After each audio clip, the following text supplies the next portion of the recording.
मी जनतेच्या सोबतच असणार. जर जनता माझ्या पाठिंबी असेल तर तुम्ही मागच्याच इलेक्शनमध्ये महानगरपालिकेच्या बघता की आम्हाला बरेच डावलण्याचा प्रयत्न केला, पण खंबीर जनतेची माझी साथ सगळ्यांच्या सोबत होती. त्यामुळेच मी आज इथंपर्यंत पोहोचू शकले. जर पुढे पण माझ्या जनतेची साथ कायमच अशी असेल तर मी नक्कीच पुढे जाणार. महापालिका निवडणुकांचं जे निकाल आहे तो हाती आलेला आहे. आज 2-3 दिवस झालेत. आता महापौर कोण बसणार याकडे सगळ्यांचं लक्ष लागलेलं आहे. आणि आपल्यासोबत नांदेड वाघाळा महापालिकेतील नगरसेविका अपक्ष उमेदवार आणि आज असणाऱ्या नगरसेविका मिनल पाटील हे आपल्यासोबत आहेत. काय सांगणार? प्रथमतः तुम्हाला नगरसेविका झाल्याबद्दल शुभेच्छा. अपक्ष असतानाही आणि सत्तेतील आमदार विरोधात असतानाही आपण निवडून आल्यात, काय भावना आहे? शेवटी सत्याचा विजय हा झालाच. जनतेने दाखवून दिला. आम्हाला भरपूर पाय खेचण्याची कामं झाली, पण माझ्या सांगवीकरांच्या मनामध्ये आणि आमची एक जी नाळ जोडली होती त्याचंच त्यांनी कायमस्वरूपी राखून त्याचं बरोबर उत्तर माझ्या जनतेने त्यांना दिलेलं आहे. आणि त्याचबरोबर मी माझ्या सांगवीकरातील सर्व जनतेचे मनापासून खूप खूप आभार मानते. त्याचबरोबर जरी पक्ष माझ्यासोबत नसला, पक्षाचं चिन्ह जरी माझ्यासोबत नसलं, तर पक्षाचा खंबीर पाठिंबा आमच्यासोबत होता. त्यामुळे मी माननीय आमदार हेमंतभाऊ पाटील साहेब, त्याचबरोबर माननीय आमदार बाबुरावजी कदम कोळीकर साहेब आणि त्यांचे सर्व सहकारी, त्याचबरोबर माननीय आमदार बोंढारकर साहेब आणि त्यांचे सगळे सहकारी यांचेसुद्धा मी मनापासून खूप खूप धन्यवाद देते. आपण म्हणता की पक्ष सोबत नव्हता, फक्त पक्षाचं चिन्ह सोबत नव्हतं. 3 आमदार आपल्यासोबत होते, मग पक्ष सोबत नव्हता असं कसं म्हणते? तेच म्हणते ना, पक्षाचं चिन्ह सोबत नव्हतं पण पक्ष माझ्यासोबतच होता. कारण आम्ही शिवसैनिकच आहोत आणि शिवसैनिकच राहणार. म्हणजे पक्ष तुमच्यासोबत होता याचा अर्थ असा की पक्षादेश असतानाही सुद्धा ते धुडकावण्याचं काम जे आमदार आहेत बालाजी कल्याणकर यांनी केल्याचं असा आपला आरोप आहे. अगदी बरोबर आहे. त्या गोष्टींना आता बराच टाईम निघून गेलेला आहे. पूर्ण रणनीती जी चालू होती ती संपलेली आहे आणि भरघोस बहुमताने मला माझ्या जनतेने सुद्धा निवडून दिलेलं आहे. त्याच्यामुळं आता सध्या आपण त्या मागच्या गोष्टी नाही काढलेल्याच बरं असं मला वाटतं. तुम्ही नगरसेविका शिवसेनेच्या की स्वतंत्र? नगरसेविका तर मी शिवसेनेचीच आहे. म्हणजे आता तुम्ही शिवसेना ज्यांच्यासोबत जाईल त्यांच्यासोबत तुम्ही जाणार? येस, अगदी बरोबर. शिवसेना जिकडे जाईल तिकडेच मी असणार. हे निश्चित झालंय. पक्षश्रेष्ठीशी काय बोलणं झालं काय ह्या संदर्भात? कुठं पाठिंबा द्यायचा? पाटील साहेबांचं बोलणं त्यांच्यासोबत चालू आहे. त्याबद्दलची अद्याप माहिती माझ्यापर्यंत पोहोचलेली नाही आहे. पाटील साहेबांकडे असेल. पक्षादेश लवकरच मिळेल, लवकरच मिळेल. बरं, ज्या पद्धतीनं तुमची सुरुवात झाली या ठिकाणी आल्याबरोबर तुमची एक गोष्ट होती आणि ती चर्चेत होती, म्हणजे तुमची नांदेड शहरात झालेली बॅनरबाजी आणि पुन्हा आता नगरसेवक झाल्यानंतर जी बॅनरबाजी झाली त्याच्यामुळे तुम्ही पुन्हा चर्चेत आलात. त्याच्यावर एक पुष्पा चित्रपटातील एक डायलॉग आहे तो आता झळकताना पाहायला मिळतोय. तर त्या डायलॉगमध्ये खरंच तसा पाठिंबा आहे का तुमच्या पतींचा? येस, अगदी बरोबर.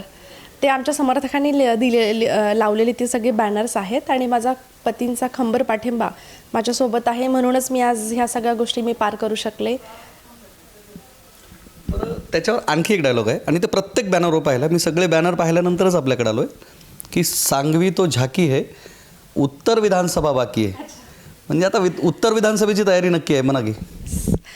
ते माझ्या जनतेने आमच्याबद्दल दिलेल्या भावना आहेत. त्यासाठी सर्वप्रथम तर मला इथे कामं करायचे आहेत. सांगवीचे कामं प्रथमतः असतील, त्याच्यानंतर पुढचा विचार पुढे राहील. सर्वप्रथम आपल्याला सांगवीचा विकास करायचा आहे, त्याच्यानंतर बाकीचा विचार करायचा आहे. जनतेचा कौलच हा निवडणुकीसाठी महत्त्वाचा असतो आणि आपण जसं म्हणतात की जनतेनं हे केलेलं आहे, तर जनतेचा कौल असा असताना तुम्ही तो कौल धुडकावणार का सोबत जाणार? ऑफकोर्स मी जनतेच्या सोबतच असणार. जर जनता माझ्या पाठिंबी असेल तर तुम्ही मागच्याच इलेक्शनमध्ये महानगरपालिकेच्या बघता की आम्हाला बरेच डावलण्याचा प्रयत्न केला, पण खंबीर जनतेची माझी साथ सगळ्यांच्या सोबत होती. त्यामुळेच मी आज इथंपर्यंत पोहोचू शकले. जर पुढे पण माझ्या जनतेची साथ कायमच अशी असेल तर मी नक्कीच पुढे जाणार. म्हणजे नांदेड उत्तर विधानसभा आता तुमची? ते माझी जनता ठरवेन, मी नाही ठरवणार. मला ठरवलंय, कारण जनतेने ठरवलंय. बॅनर तुमचे बरेचसे बहुसंख्य बॅनर पाहतोय मी. ते जे बॅनर आहेत हे फक्त सांगवीपुरते मर्यादित आहेत, पूर्ण नांदेड शहरामध्ये नाहीत. त्याच्यामुळं मला त्यांच्यासाठी पहिले योगदान कामं करावे लागतील, त्यांच्या सगळ्या समस्या सोडवाव्या लागतील. त्याच्यानंतर मी जनतेला जाऊन विचारेन की मी तुमच्यासाठी काय करू, पुढचा पाऊल उचलू की नाही उचलू. जर ते माझ्यासोबत असतील तर मग मी पुढचा निर्णय घेईल आणि याच्यासाठी मला वाटते बराच टाईम बाकी आहे. सध्याच आपण नवनिर्वाचित मी नगरसेविका आहे, तर माझं कर्तव्य सर्वप्रथम हे राहील की आपलं पूर्ण जनतेच्या समस्या ज्या पण आहेत त्या सोडवणे, त्याचबरोबर आपण जो आराखडा नेमलेला आहे त्या आराखड्यानुसार सगळी कामं करणे, त्याच्यावरती माझा फोकस आहे. अद्याप मी पुढच्या गोष्टींचा विचार केलेला नाही आहे. ज्या पद्धतीनं शिवसेनेने इकडं बरेचसे कामं केले, जवळपास 3,000 कोटीचे कामं केल्याचं असं बोललं जात आहे.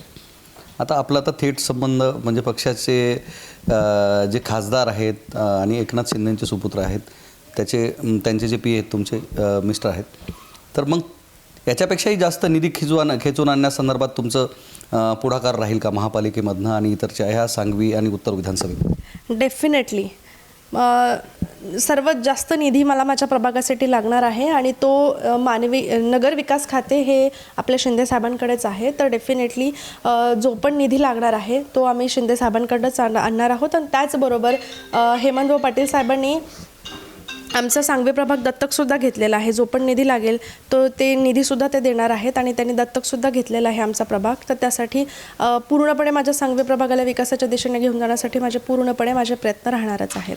शेवटचा प्रश्न, कारण काल बालाजी कल्याणकरांनी एक वक्तव्य केलं, त्याच्यामध्ये असं म्हटलं की ज्यांनी माझ्याशी गद्दारी केली मी त्यांना सोडणार नाही, आणि तुमच्या अपक्ष असण्यासंदर्भात सुद्धा विचारलं होतं, तर त्यांचा आणि आमच्या पक्षाचा काही संबंध नसल्याचं म्हटलं.